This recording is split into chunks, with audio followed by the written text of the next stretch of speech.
இன்றைக்கி ஈஸியாக அவிலால் ஒரு உப்புமா பண்ணலாம். இதுக்கு சன்னமான அவில் எடுத்துக்கோங்க.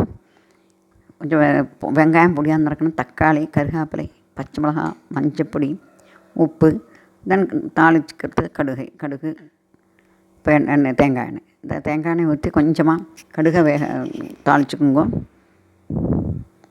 இல்லை இப்போ இந்த பச்சை மிளகாயும் கருவேப்பிலையும் போட்டிருக்கோம்.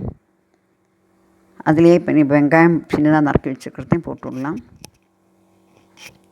அதில் 2 டேபிள் சால்ட்டு, ரொம்ப கொஞ்சோண்டு டேபிள் சால்ட்டு போட்டு அது நல்லா அப்போ தான் வெங்காயம் நல்லா வதங்கி வரும். வதக்கிங்கோ அப்படி.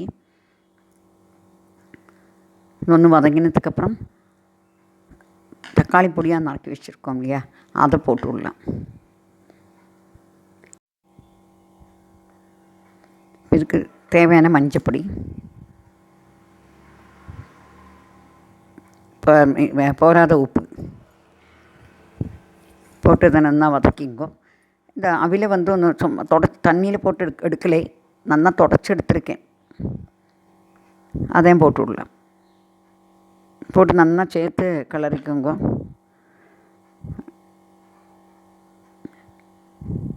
இது ரொம்ப தண்ணி விட்டால் இதாக போயிடும், குழஞ்சி போயிடும். அதனால் ஒரு கை தண்ணி தெளித்து அது நல்லா மூடி வச்சு விடலாம்.